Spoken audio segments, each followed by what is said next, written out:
안녕하세요. 전 오늘 사연을 쓰면서 많은 각오를 하고 시작했답니다.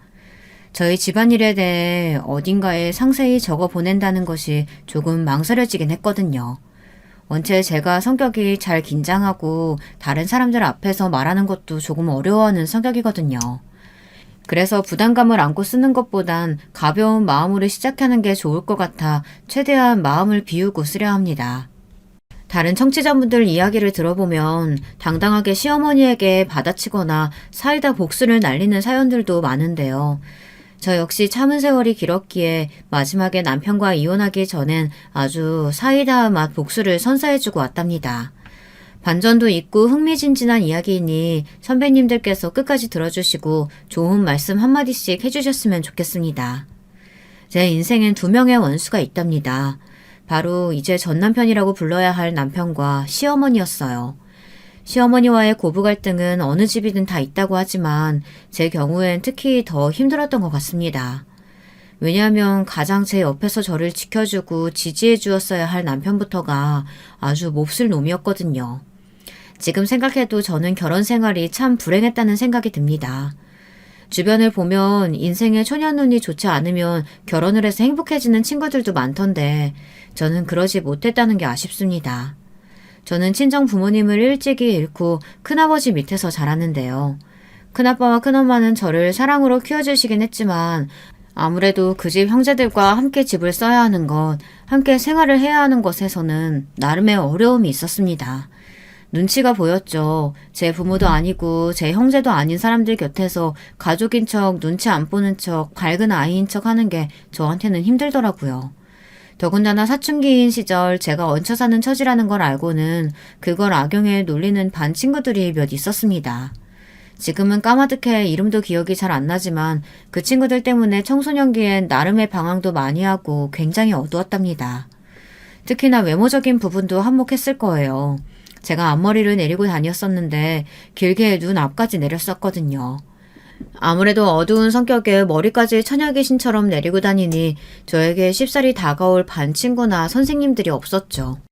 누군가 저에게 먼저 손을 내밀어줬다면 좋았을 테지만 그걸 바라지도 않을 만큼 저는 너무 어둡고 축축한 정신 상태에 놓여 있었습니다. 얼른 독립해서 큰아버지 품 안에서 벗어나야겠다는 생각만 들었죠.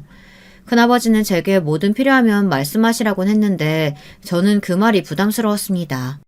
오히려 폐만 키치는 것 같았어요. 제 요구로 인해 큰아버지께서 돈을 더 써야 한다면 이미 얹혀 사는 군 식구 주제에 너무 과하다는 생각이 들었죠. 큰아버지는 종종 이런 말씀을 하시곤 했습니다. 술이 조금 들어간 저녁 제가 안 됐다고 생각이 들었는지 저를 불러 한마디 하셨는데 그날따라 큰아버지의 목소리는 한껏 낮아 있었습니다. 미영아, 나는 네가 참 안쓰럽다. 너무 독해지지 않아도 된다. 항상 너를 믿는 우리가 있으니까. 그저 너는 아이처럼 살아도 돼. 투정도 부려도 되고. 아니에요. 제 일은 제가 알아서 할 수 있어요. 우리가 불편하니? 한 가족인데 뭐 불편할 게 있어. 내 동생이나 재수씨나 나한텐 정말 소중하고 귀한 사람들이었단다.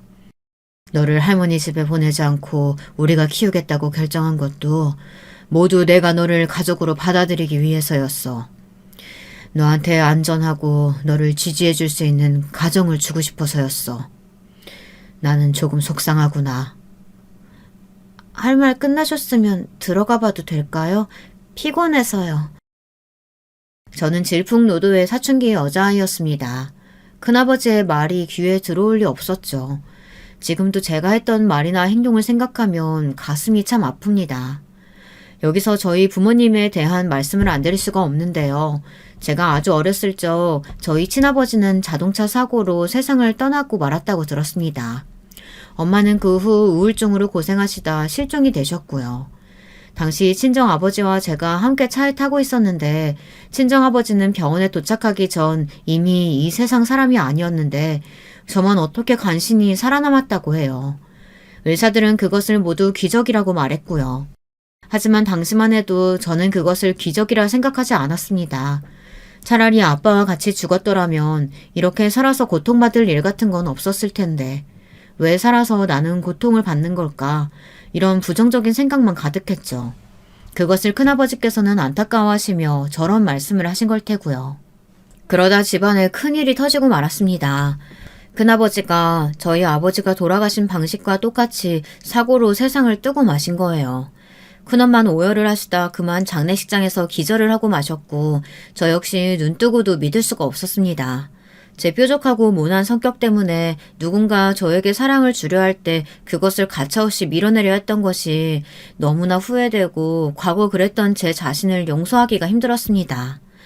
장례식장에서 큰아빠에게 얼마나 미안했는지 모릅니다.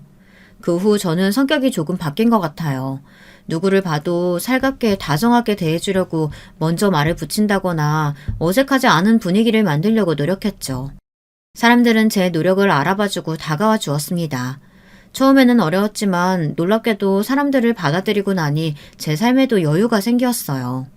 큰엄마와 사촌들과의 사이도 좋아졌습니다. 성인이 되고 일을 해서는 몸이 아프신 큰엄마를 사촌들보다 제가 더 살뜰히 챙긴 덕에 동네 어르신들에게 제가 딸이 아니냐는 민망한 칭찬까지 듣곤 했죠. 큰엄마도 제게 항상 고마워하셨고요. 그리고 그 시기 남편을 만났고 시어머니를 만나게 되었죠. 미영 씨 인생사를 듣고 보니 정말 내 인생은 너무나 쉽고 가벼웠다는 생각이 드네요. 지금 내가 누리고 있는 것들 하나도 감사하게 생각할 줄 몰랐다는 생각도 들고요. 미영 씨, 내가 지금 어떻게 위로해줘야 될지 잘 모르겠지만 나는 그저 밝고 환한 미영 씨가 잘 회복됐으면 좋겠어요. 필요하다면 내가 언제든 옆에 있어줄 테니 연락해요. 남편은 제가 자주 가는 죽집의 사장님이었는데 단골이 되면서 조금씩 친해진 상황이었습니다. 속 얘기를 할 기회가 있어서 대화를 나눴던 자리에서 남편이 그렇게 말을 하는데 눈물이 절로 흐르더군요. 울고 싶어도 울 수 없던 답답한 찰나 남편이 기가 막힌 타이밍에 등장해 그 역할을 해준 거죠. 저는 그날부로 남편이 마음에 들었고 결혼까지 속전속결로 이어졌습니다. 시어머니 역시 초반엔 무척 좋은 분이셨습니다. 우리 아들에게 이야기 들었어. 우리 아들이 미영이 너 데려오면서 인생사가 무척 아련한 친구라고 하더구나. 어떻게 고아로 자라 그러니까지 다 겪고 자랐던 거니? 나는 우리 미영이가 참 대견하고 기특하더구나. 이제 우리 집 식구가 됐으니까 마음껏 투정 부리고 나를 엄마로 생각하며 지내. 필요한 건 뭐든 지원해주마. 알았지? 네, 어머님 감사합니다. 어머니께서 해주신 그 말씀, 저희 큰아빠가 살아생전 해주신 말씀이라 더 와닿네요. 이게 정말 인연이라는 건가 봐요. 감사합니다. 어머님, 앞으로 저도 잘 모시겠습니다. 이때만 해도 저는 시어머니의 큰 그림은 보지 못한 상태였어요. 시어머니는 제가 고아라는 점을 특히 좋아했습니다. 친정이 없다는 이야기를 듣고 나서 오히려 화색을 표하시는 시어머니를 보니 안심이 되기도 했지만 한편으로는 시어머니께서 그것을 마음에 들어 하지 않으실 줄 알았기에 의아하기도 했습니다. 허나 시어머니의 인품이 그만큼 뛰어나신 분이기에 그런 점을 사람의 결점이라고 보지 않으시는 거라고 믿었습니다. 저 또한 누군가의 시어머니가 되었다 하더라도 부모가 없다는 것을 결점으로 그렇게 판단하지 않을 것이니까요. 하지만 그러던 어느 날부터 시댁의 횡포가 시작되었습니다. 시어머니와 시누이의 횡포가 함께 시작되니 더더욱이나 힘든 상황에 처해지게 된 건데요. 남편에게는 여동생이 한 명 있었습니다. 그 여동생은 꽤나 큰 대기업에 다니는 사원이었는데 저희 회사 바로 옆이더라고요. 저희 회사는 규모는 작지만 탄탄한 중견기업이었어요. 시누이는 틈만 나면 그 점을 꼬집어 말하곤 했습니다. 언니네 회사는 이번에 인센티브 얼마나 줘요? 아, 언니네 회사는 요즘 적자인가? 그럴 돈 없겠지? 내가 괜히 물어봤네요. 우리 회사는 이번에 최소 500만 원이라고 하네요. 언니도 학벌 좋으면 나 같은 직장 들어가는 건데 너무 아쉽다. 그래도 뭐 땡 잡은 거지. 우리 오빠 만났으니까. 안 그래요, 새언니? 네. 아니, 아가씨. 저희 회사도 인센티브 줘요. 저도 열심히 일하고 있으니까요. 물론 아가씨네 회사도 좋은 회사긴 하지만 저희 회사도 직원들에 대한 대우는 좋아요. 아이고 얘 너는 왜 네 시누이를 괴롭히고 그러냐? 아 우리 딸 회사에 비하면 니네 회사는 그냥 구멍가게지 뭐. 안 그래? 괜히 자격지심 갖고 그러지 마라. 가족 식구 한 명 잘 두면 다 좋은 거야. 너도 그 덕 보는 거고. 거기다 우리 아들 성재가 이번에 또 네 시누이 따라 대기업 준비하잖냐. 거기 척 붙으면 너야 살림 피고 평생 집안에 들어박혀 살아도 되는 거지 뭐. 여자 팔자가 뭐 별거 있겠니? 아니요, 어머님. 저는 좀 섭섭한데요. 아가씨한테도 어머님한테도요. 구맨가게라뇨. 그런 수준은 아니에요. 그리고 저는 성재씨가 일한다고 해도 애기 낳고 언젠가 복직할 생각도 있고요. 성재씨도 그게 좋다고 했어요. 명절날만 되면 시누이가 자신의 학벌과 직장으로 저를 찍어 누르고 저는 그에 당하고 있어야 하고 시어머니 역시 거기서 같은 편을 들고 앉아있는데 미치는 줄 알았습니다. 처음에야 성격에 문제가 많구나 정도로 무시하고 넘어갔지 여러 번 지속되니 사람이 열이 받더라고요. 아, 내가 만만해 보이나 이런 생각이 들면서 선을 단호히 그어야겠다는 생각도 들었고요. 그런데 여기서 제가 정말 실망스럽고 화가 났던 사람은 남편이었습니다. 남편은 결혼 전만 해도 저에게 별도 따다 주겠다고 하던 그런 사람이었어요. 물론 남자들 결혼 전에야 무슨 말이든 한다고 하지만 저는 남편의 따뜻함과 우직함을 보고 결혼을 결정한 것이었고요. 아마 부부싸움 해보신 분들, 고부 갈등이 있어 보신 분들이라면 무슨 말씀인지 아실 거예요. 시어머니와 시누이가 합세해 저런 말을 할 땐 남편이 나서 한마디 해주길 바랬는데 남편은 통 관심이 없더군요. 아, 내 동생이 장난으로 한 말인데 뭘 그렇게 예민하게 반응하고 그래. 우리 엄마도 그냥 자기가 편해서 그래. 원래 며느리가 편하면 말도 막 편하게 하고 그러는 거지. 자기는 하여간 성격이 너무 날카로워서 문제야. 사람이 둥글둥글해야 시집살이도 잘 적응하고 그러는 거라고. 내 주변 친구들 보면 당신같이 문제 있는 사람 없는데 왜 당신만 유달리 난리야? 뭐라고? 여보, 그걸 말이라고 해 지금? 왜? 내가 못할 말한 것도 아닌데 뭐. 저는 이런 말을 하는 남편을 보면 정말 답답하게 그지 없었습니다. 제 첫아이가 태어나고 나서도 마찬가지였어요. 그때 남편이 대기업에 들어가고 난 이후였는데 이때 시댁 식구들은 더더욱 기고만장해 있었어요. 이젠 자식들 모두가 잘 나가는 회사에 다니게 되었으니 시어머니의 기세는 하늘을 찌를 듯 했고요. 문제는 그걸 동네 사람들이나 지인들에게 자랑하는 것에서 선을 넘어 틈만 나면 저를 공격하는 방식으로 말했다는 겁니다. 아이고, 얘, 너는 그냥 꽂아놓은 보리자루처럼 앉아있을 거니? 얼른 여기 상 치우고 해라. 귀한 남편 얻었으면 시댁도 잘 챙기고 그래야 사랑받는 며느리 되는 거야. 저는 거기에 질려 시어머니가 하는 말은 언젠가부터 무시해버렸습니다. 허나 그러던 중 또다시 불행한 일이 터지고 말았는데요. 큰엄마께서 암을 얻으셨는데 수술을 받고도 결과가 좋지 않아 온 가족이 걱정이 많았습니다.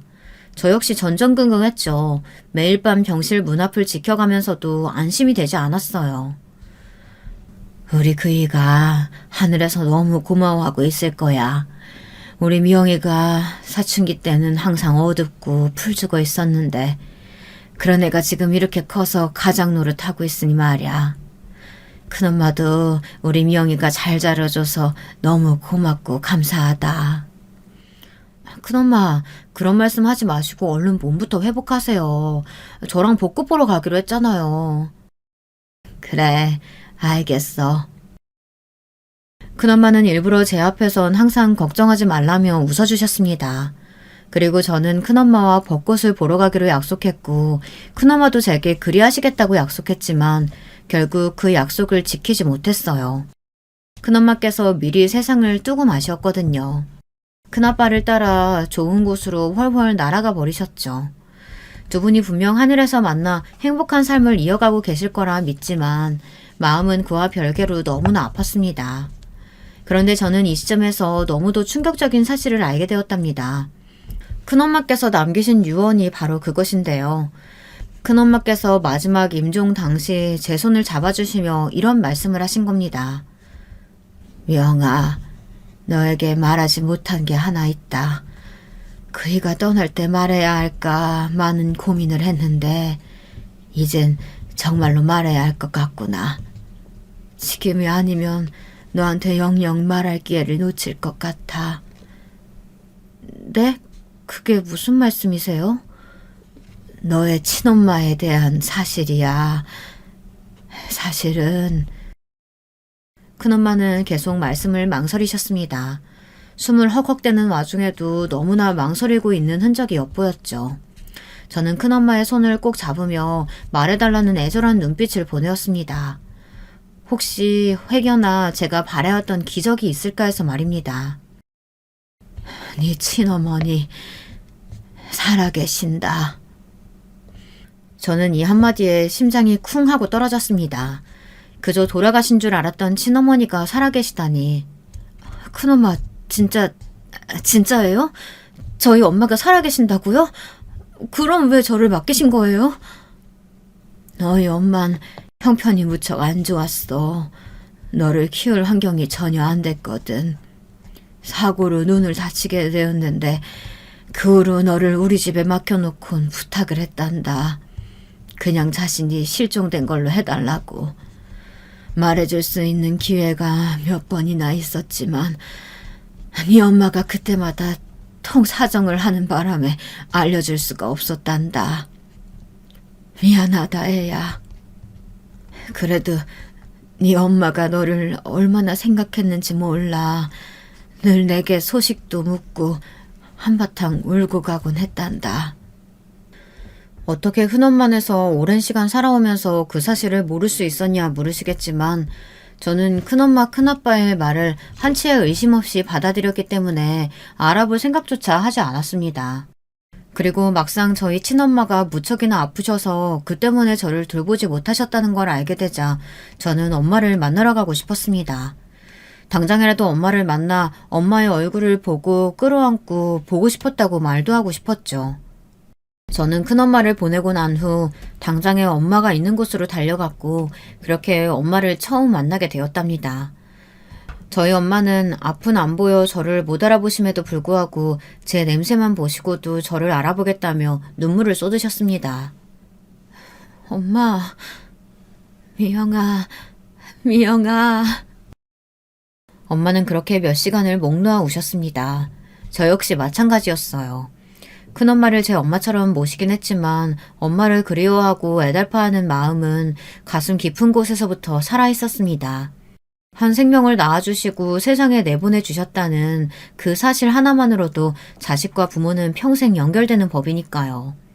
엄마는 저를 키우지 못해 너무나 미안하다며 하지만 큰엄마에게 늘 소식을 전달받아 제가 어느 대학에 갔고 어떻게 살고 있는진 다 알았다고 하더군요. 엄마는 미영이가 너무 기특해. 아마 엄마 품에서 자랐다면 이렇게 못 자랐을 텐데. 너무 고맙고 미안하다. 아니에요, 엄마. 내가 이제부터라도 엄마 잘 모실게요. 그렇게 저는 엄마를 다시 만났고 늦었지만 다시 엄마와 딸처럼 여느 평범한 모녀처럼 일상을 보내기를 약속했습니다. 비록 엄마가 눈이 보이진 않았지만 그럼에도 불구하고 저희 엄마는 엄마였으니까요. 그리고 저는 이 소식을 남편에게 알렸습니다. 다급하게 전화를 걸어 회사에 있을 남편에게 엄마가 살아있었다는 이야기를 전달했죠. 있잖아 여보. 믿기지 않겠지만 우리 엄마가 살아있었어. 흐느끼며 엉터리로 이 말 저 말 전달했던 것 같은데요. 남편은 갑자기 짜증을 확 내며 어쩌라는 식으로 얘기를 하더라고요. 아니, 당신은 그 말을 꼭 지금 전화해서 해야겠어? 나 요즘 회사 때문에 스트레스 받는 거 알아 몰라. 아는 여자가 꼭 눈치 없이 이 시간에 말이야. 당신 때문에 부장님이랑 이야기하다 말고 끊고 나와버렸잖아. 나 지금 회의 들어가 봐야 돼. 좀 이따 집에 가서 얘기해. 여보. 전화가 끊어졌습니다. 너무 황당하더라고요.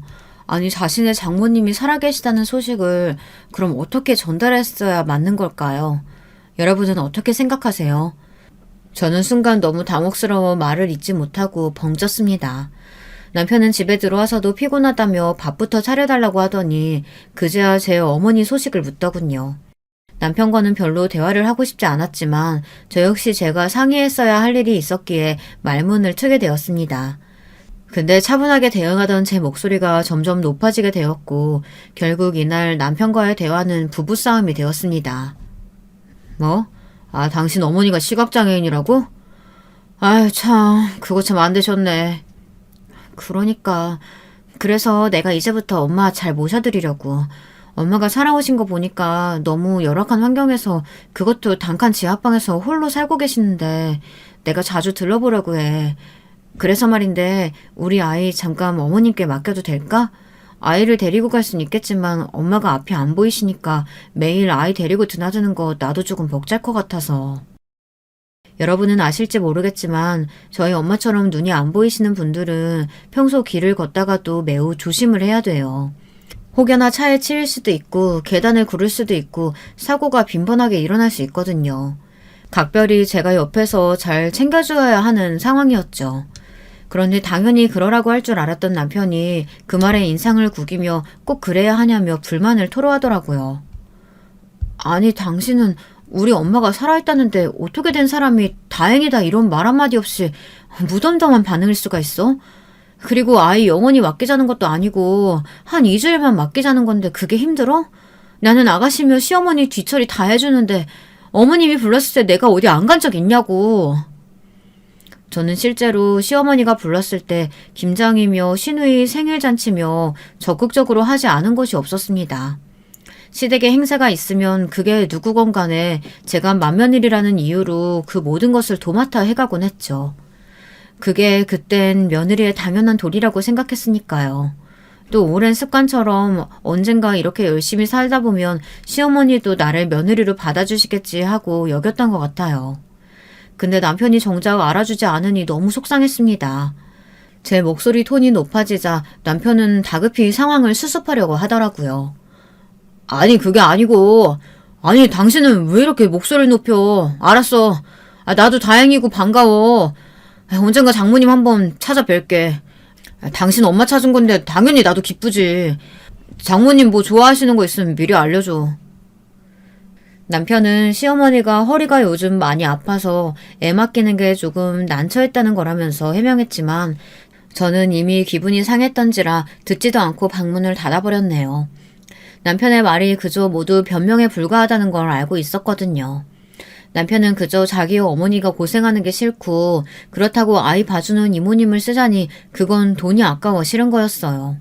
그런 남편의 심보를 훤히 알고 있던 저로선 더더욱 남편에게 정이 떨어졌습니다. 여러분들도 같이 살 부대끼고 사는 사람에게 정이 떨어지면 어떤 기분인지 아실 거예요. 세상 사는 게 굉장히 덧없고 의미 없는 기분이죠. 때론 굉장히 우울해지기까지 하고요. 그런데 여기서 더 과관인 일이 생겼습니다. 바로 시어머니로 인해 터진 사건인데요. 그나마 시댁 식구 중 가장 이성적이었던 시아버지께서 저희 어머니가 살아계시다는 소식을 듣고 그럼 좋은 일이 생겼으니 다 같이 불러 모아 모임을 갖자고 하시더군요. 저는 내심 반가웠습니다. 그런 부부까지 소상히 챙겨주실 거라고는 기대하지 않았는데 감사한 마음도 들었고요. 아버님께 너무 감사하네. 아버님이 우리 엄마까지 이렇게 생각해 주실 줄 몰랐는데 아무래도 사돈이 생긴 거라서 반가우신가 봐. 그런가 보지 뭐. 건성인 남편의 말투가 거슬리긴 했지만 일단 저는 정해진 날짜에 저희 엄마를 모시고 시댁으로 향했습니다. 그리고 거기서 일이 터지고 말았죠. 그날은 시누이도 시매부와 함께 참석하는 날이었는데요. 시누이는 저희 엄마를 보자마자 시각장애인을 처음 본 티를 팍팍 내며 불쾌한 질문들을 던졌습니다. 예를 들어 사고는 어떻게 난 건지, 눈이 안 보이는 게 어떤 기분인 건지 그런 것들을요. 처음 보는 사이이면 다른 질문으로 시작할 수도 있는데 굳이 그 질문을 시작해서 분위기를 불편하게 만들더군요. 그리고 이어 저를 비꼬는 익숙한 패턴의 말을 늘어놓았습니다. 저는 장애인 처음 봐서 궁금한 게 너무 많거든요. 무례하게 들이셨다면 죄송해요. 그나저나 저희 새언니가 잘해줘요? 오빠한테 듣기로는 무지 잘해준다고 하던데. 매일 집 드나든다고요. 아, 네. 우리 딸이 정말 잘해주네요. 그러게요. 근데 그것 때문에 우리 오빠가 밥을 못 챙겨 먹는다고 하네요. 오죽하면 어제는 저희 집에 와서 밥 먹고 가겠다고 하더라고요. 아이고, 저런, 그래요? 우리 애 말은 다르던데. 밥 다 차려놓고 나왔다고 하던데. 그만해라. 좋은 날 그게 무슨 질문이니? 시아버지가 중간에 시누이를 맡긴 했지만 저희 엄마의 얼굴이 순식간에 난처해졌습니다. 시어머니 얼굴은 똥 씹은 얼굴이 되었고요. 시어머니는 눈짓으로 그게 사실인지 추궁하는 것 같았어요. 저는 침이 꼴깍 삼켜졌죠. 기어이 시어머니는 식사가 끝나고 나서 저를 안방으로 부르시더라고요. 그리고선 신문처럼 사실인지 솔직하게 말하라며 몰아붙이셨습니다. 문제는 저희 친정엄마가 다 들을 수 있는 거리에서 저를 대차게 꾸짖으셨다는 겁니다. 너 그게 정말이냐? 우리 아들 밥도 안 챙겨준다고? 아니 네 엄마 찾은 건 기쁜 일이지만 그렇다고 해서 중한 밥을 안 챙겨주는 게 말이 되니? 네 가족은 남편이야. 엄마가 아니고 무엇보다 네 남편이 우선이라고. 얘가 우선순위를 잘못 둬도 한참을 잘못 뒀네. 너 말해봐라. 아니에요. 저는 남편 밥 다 차려놓고 나왔어요. 그 사람이 반찬 투정이 심해요. 싫어하는 반찬은 안 먹으려고 하는데 제 딴엔 그의 건강 생각해서 차려놓은 반찬들이라 냉장고에 넣어놓고 나왔어요. 아이고 말은 청산유수네 이게. 야, 너 이제 고아에서 탈출했다 이거냐? 어? 네 시애비가 네 친정엄마 불러 잔치까지 열어주니까 네가 뭐라도 된 것 같아? 응? 내가 고아를 며느리로 받아준 게 얼마나 대단한 일인지 네가 아직도 감이 안 오는가 본데 사람들이 나한테 뭐라고 했는 줄 아냐? 내가 부처라 그랬다. 어? 내가 고아인 며느리를 딸처럼 받아주고 생각해준다고 했더니 다들 나보고 부처래. 우리 아들이 뭐 아쉬워 너한테 주냐고 말이야. 저는 여기서 또 한 번 기가 막혔습니다. 저희 친정엄마가 있는 곳에서 수치심을 주는 것도 모자라 고아에서 탈출했다는 표현을 노골적으로 쓰는 건 너무 비상식적이지 않나요? 저는 고아라는 말에 순간 피가 거꾸로 솟는 것이 느껴졌습니다. 더군다나 제가 마치 유세를 부린다는 식으로 몰아가는데 전 남편에게 할 수 있는 배려는 최대한 다 하고 있어 그래서 더 억울했어요. 그때가 되니 저도 시어머니에게 할 말은 하게 되더군요. 어머님, 저도 할 말은 해야겠네요. 저 그 사람 위해 해줄 수 있는 건 다 하고 있어요. 지금이야 애 키우느라 어쩔 수 없이 전업주부 하고 있지만 집안에서 그이가 요구하는 건 다 들어주고 있다고요. 반찬만 자꾸 조미료 많이 들어간 음식 먹으려고 해서 제멋대로 한 것뿐이에요. 그게 잘못된 건가요? 그리고 자꾸 고아란 말씀 이제 그만 빼주세요. 저희 친정엄마 욕보이지 마시고요. 얘가 보자 하니까 너 네 엄마라고 친정엄마 편 들고 싶나 본데 근데 어차피 장애인이고 눈도 안 보이는 양반 이제와 엄마라고 생각하고 싶디? 나는 네 걱정은 안 해. 우리 아들이 걱정되지. 괜히 장물하시고 챙기가 만들고 고생할 거 생각하면 내 눈앞이 다 캄캄하다. 그리고 너도 잘 생각해봐라. 그래봤자 자기 살기 힘들다고 너 버린 양반 아니냐? 뭐라고요? 지금 말 다 하셨어요? 저는 이때 너무 충격적이어서 손을 덜덜 떤 채로 시어머니에게 고함을 지르고 말았습니다. 밖에 있던 시아버지가 다급히 들어와 시어머니에게 무슨 일이냐 호통을 치셨고요. 시어머니는 며느리가 자기한테 대든다며 시아버지에게 마치 어린 소녀처럼 이상한 꾀를 부렸어요. 저는 저대로 너무 속이 상해 그만 그 자리를 나가고 말았습니다. 밖으로 나가니 친정엄마가 어디를 응시하는지 모를 표정으로 조용히 소파에 앉아 계셨는데 엄마를 보니 더 울컥하더라고요. 저는 엄마의 손을 잡아 끌고 나왔고 나오자마자 그만 숨쉬듯 미안하다는 말을 내뱉어 버렸네요. 그날 엄마가 상처받았을 걸 생각하면 저는 죄스러웠습니다. 제가 상처받은 것보다 엄마가 상처받았을 게 더 마음에 남았죠.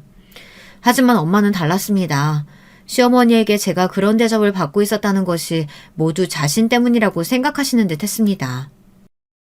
미영아, 엄마가 눈만 보였어도 네가 그런 말은 듣지 않을 텐데. 미안하다. 근데 내가 나 살기 편하자고 너 버린 건 아니야. 그건 알지? 그럼 당연히 알지. 시어머니 말 하나도 신경 쓰지 마. 원래 말을 저렇게 나쁘게 하셔. 엄마가 상처받지 않았으면 좋겠어. 하지만 엄마는 그 이후로 연락이 잘 되지 않았어요. 저는 그런 엄마 걱정에 빠져 사는데 남편은 여전히 이 일에선 아주 멀리 떨어져 관망하고 있었고요. 저는 단단히 결심했습니다. 더 이상 못된 말하는 시댁 구석에 휘둘리지 않고 내 삶을 살아나가겠다고요. 그것이 저를 지키는 방법이었습니다. 당신은 내가 무슨 말을 듣든지 간에 어떠한 관심도 없는 사람이네. 그럼 나도 똑같이 해야지. 나 이제 시댁 일에 빠질 거야. 어머님이 뭐라고 하든 간에 가지 않을 거라고. 그렇게 알아도. 뭐? 아, 또 삐졌어? 참 당신도 어지간하네. 아, 그래. 마음대로 해라. 나도 이제 당신과 엄마 사이에서 일어나는 일 알고 싶지도 않고 듣고 싶지도 않아. 아, 둘이 알아서 해. 당신 하고 싶은 대로 하라고. 남편은 제 마음대로 하라며 자기는 신경 쓰지 않겠다고 하더군요. 저는 그 후 시댁과는 연을 끊듯 생활을 이어갔어요. 시어머니가 난리를 치면 한 귀로 듣고 한 귀로 흘리고 집까지 쫓아오면 문을 열어주지 않는 방법까지 썼습니다. 시어머니는 저를 못된 년이라며 저희 친정엄마를 빼닮은 재수없는 팔자가 자기 집에 들어왔다고 신나게 욕을 해댔습니다. 너무도 듣기 상스럽고 천박한 욕이었네요. 어머님, 그만 돌아가 주세요. 제발요. 내가 너를 며느리로 들인 게 처음부터 잘못된 일이다. 두고 봐라. 내가 너 아주 두고두고 후회하게 만들어줄 거야. 어머님, 소리 질러봤자 달라지는 건 없어요. 전 앞으로 어머님 며느리 아니에요. 제가 단호히 나가자 시누이도 여기에서 시어머니 뜻 거스르는 며느리가 세상에 어디 있어요? 하며 어머님 편을 들고 나섰습니다. 남편이요. 남편은 자기 어머니가 그러던 말던 놀랍게도 아무런 신경을 쓰지 않았어요. 왜냐면 당시에 남편이 다른 곳에 푹 빠져 성격대로 그것만 죽어라 파고 있었거든요. 바로 PC방 사업이었는데요. 남편은 대기업 회사 생활이 정글과도 같다며 이제는 새로운 길을 도모해야 할 때라고 말했습니다. 그게 PC방이라고 자기 친구들이 성공한 사례들을 쭉쭉 읊어주더라고요. 난 분명히 잘 될 거야. 두고 봐. 지금도 내 처지 나쁘지 않지만 아마 사업으로 성공하면 우리 집 수준이 완전 높아지게 될걸? 내 동생도 적극 찬성하더라고. 당신한테 안 알려주려다가 또 나중에 퇴사했다 어쩐다 바가지 긁을까봐 미리 말하는 거야. 남편은 저한테 거의 통보식으로 말했습니다. 제가 뭐라 의견을 말할 수 없게 딱 잘라 몇 월 며칠 퇴사할 거라고 말했고요. 그 당시 저는 오직 아이와 엄마만 바라보고 살았습니다. 남편이 뭐라고 다니든 더 이상 제 일이 아니라고 생각했어요. 그래서 남편이 퇴직을 했을 때도 걱정은 됐지만 돈에 욕심이 많은 사람이니 설마 실패할 거라는 최악의 결말을 생각하진 못했네요. 이것이 저의 실수입니다. 돌이켜보면 제가 남편을 이때 달래고 어떻게 해서라도 마음을 돌려놨어야 하는데 남편의 행동이 제 아이에게도 영향을 미칠 수 있다는 걸 간과하고 만 것이었죠. 남편의 사업은 처절하게 실패했습니다. 심지어 남편은 퇴직금에 시누이에게까지 돈을 빌려 몇 개를 차렸는데 그게 도미노 쓰러지듯 하나하나 망해가기 시작했어요. 사업 하나가 쓰러졌을 땐 어떻게든 일어날 수 있다는 희망이라도 가지지 여러 개가 우후죽순으로 망하니 그때부터 정신을 못 차리겠더라고요. 매일 술만 마시고 돌아쳤습니다. 오늘은 이 가게, 내일은 저 가게 왔다 갔다 하며 동네에 온 술집을 기웃거리고 돌아다녔죠.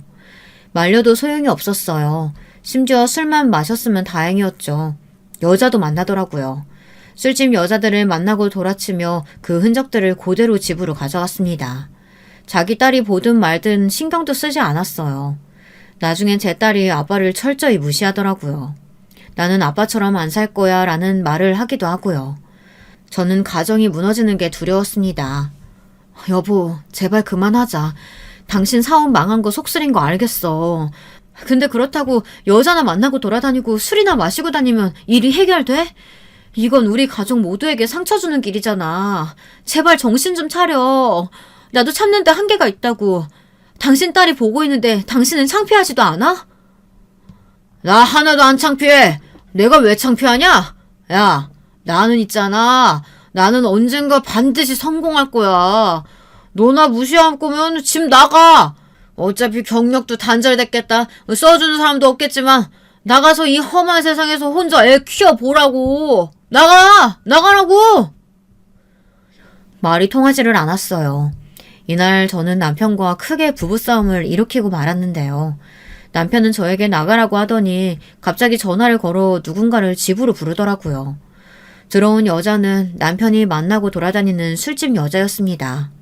짧은 원피스에 단발머리에 짙은 화장을 한 여자는 술 취한 남편의 팔짱을 꼭 끼고서는 얼른 자기 술집으로 오라며 속삭이더라고요. 하나라도 더 술을 팔아먹으려는 속셈인데 그것도 모르고 남편은 또 헤헤거렸죠. 그래, 역시 날 알아주는 건 우리 영숙이밖에 없다. 고맙다, 형수가. 오빠는 네가 있어서 산다. 고맙다, 고마워. 그래, 당신 평생 그렇게 살아. 난 우리 딸 데리고 나가 살 거니까 어디 한번 잘 살아봐. 그 꼴까지 보고 있으니 도저히 저는 남편을 봐주고 싶지 않아졌습니다. 한심한 인간이란 소리가 절로 나오더라고요. 이런 남편과 함께 사는 저 역시 한심한 인간이 될 것 같았고요. 무엇보다 우리 딸을 지키기 위해선 저런 아빠는 애초에 없어야 하는 게 맞는 선택이었습니다. 저는 딸에게 간촐한 짐을 챙기라고 한 뒤 집을 나섰습니다. 나서면서도 후회는 없었는데 사람 마음이 나약해질 때가 있더라고요. 아무렇지 않아야 한다고 수없이 수백 번 다짐했는데도 불구하고 딸이 제 손을 잡아주니 눈물이 주룩주룩 흘러내리더군요. 친정에 도착하니 엄마는 무슨 일이냐며 저와 딸을 걱정스레 맞이해 주셨습니다. 저는 엄마에게 차마 털어놓을 수가 없어 그냥 왔다는 말로 둘러대었고요. 엄마는 다 아시는 듯 했지만 묻지 않으셨어요. 그리고 남편과 그렇게 별거에 가까운 생활이 시작되었습니다. 아니, 별거라고 해도 되겠네요. 남편은 저에게 연락 한번 하지 않았고 저도 마음속으로 이혼을 염두에 두고 있었습니다. 그나마 그 시기 좋은 소식이 하나 있었다면 바로 저희 친정엄마에게 남자친구라고 할 만한 분이 생기신 거였답니다. 저희 친정엄마가 앞이 안 보이시는 걸 알면서도 먼저 만나자고 말씀을 하신 만큼 긴 시간 동안 엄마를 마음속에 두고 계셨다고 하셨어요. 이제 와서 아버지라고 부르는 건 좀 그렇잖니? 편하게 아저씨라고 부르면서 친하게 지내자꾸나. 네, 좋아요, 아저씨. 저희 엄마에게 잘 대해주셔서 감사해요. 엄마가 내색은 안 해도 아저씨를 많이 좋아하는 것 같아요. 그래주면 나야 고맙지. 아저씨는 친정엄마의 집까지 좋은 곳으로 옮겨주시었는데요. 저에게는 엄마의 행복한 모습을 볼 수 있어 좋은 날이었습니다.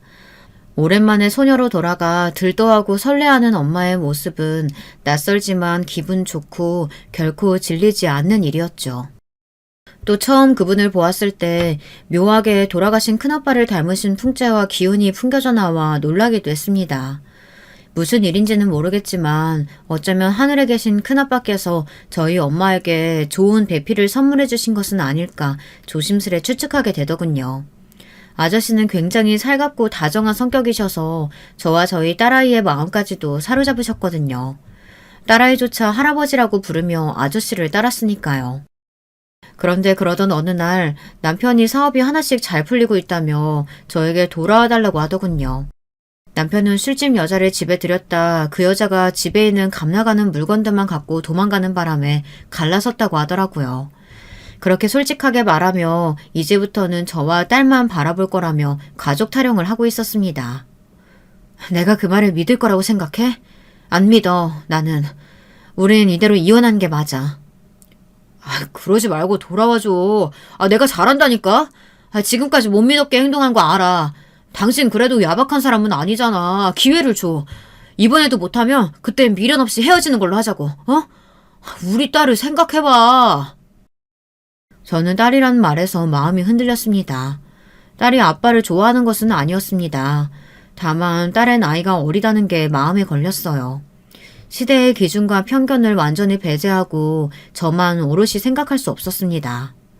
그러던 어느 날 결정적인 사건이 일어나고 말았어요. 제가 고민을 하고 있을 적 남편이 좋은 분에게 투자받아 사업이 잘 풀려가고 있다며 저희 친정집에 들렸더군요. 당시 저는 친정엄마 생일이 코앞이라 오랜만에 가족과 함께 어디를 갈지 얘기 중이었습니다. 남편은 옆에서 그 이야기를 듣더니 여기서 어떤 점수를 따야겠다고 생각했는지 자신이 생각한 레스토랑이 있다며 모시고 가고 싶다고 하더군요. 장모님, 저한테도 기회를 주세요. 제가 정말 경치 좋고 맛있는 곳 알아요. 우리 가서 맛있는 것도 먹고 좋은 이야기도 나누다 와요. 바람도 쐬고요. 네? 남편의 애절한 말에 착한 친정엄마는 그러겠노라고 고개를 끄덕이고 마셨습니다. 저는 엄마를 탓할 수도 없이 그렇게 엄마의 생신날 남편과 함께 다 같이 저녁 식사를 하게 되었고요. 남편이 극찬에 맞이했던 레스토랑은 솔직히 말하면 동네에 있는 식당이었습니다. 레스토랑이라고 말할 수도 없을 만큼 1인당 10,000원을 넘지 않는 식사들이었어요. 그걸 두고도 남편은 장모님, 저 아니면 누가 이런 거 데려오겠어요. 안 그래요? 제가 요즘에 사업도 잘 풀려가고 있으니까 그러니까 데려온 거라고요. 아, 그나저나 장모님 남자친구 생겼다고 들었는데 이제 같이 사신다면서요? 저한테 장인어른도 생기는 거네요. 여보, 장인어른도 소개시켜줘. 같이 식사 한번 하게. 라고 말하는데 남편의 말이 뻔뻔스러워 대꾸도 하지 않았습니다. 심지어 저희 엄마는 위가 좋지 않아 면을 잘 소화하지 못하는데 남편은 굳이 면 요리가 맛있다며 엄마 몫으로 파스타를 주문하는 바람에 한 그릇도 제대로 먹지 못했습니다. 전 엄마의 생일이 이렇게 망쳐지니 마음이 속상해지고 있었죠. 그러던 중 선물을 건넬 시간이 다가왔는데요. 저는 이날 사실 남편을 시험할 생각으로 한 가지 준비해 두었습니다.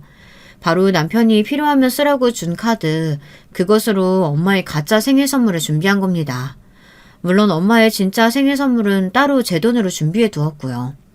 저는 케이크 촛불을 함께 분 후 선물을 주는 시간이 오기만 기다렸어요. 내심 이 시간을 남편과의 이혼에 대한 결정을 할 수 있는 마지막 시간이라고 생각했습니다. 저는 엄마에게 주황색 장갑을 선물로 건네며 말했어요. 여보, 당신이 카드 준 거 기억나? 이걸로 엄마 장갑 선물 샀어. 괜찮지? 당신이 언제든 쓰라고 했잖아.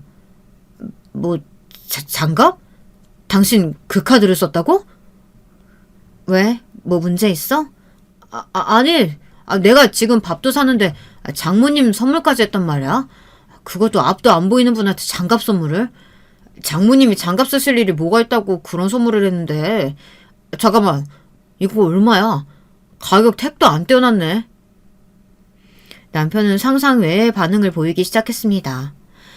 장갑의 가격을 확인하고는 5만 원이란 글자가 보이자마자 완전히 이성을 잃은 듯한 사람이 되어서 버럭버럭 소리를 지르더라고요. 저는 이날의 남편을 아직도 잊을 수가 없습니다.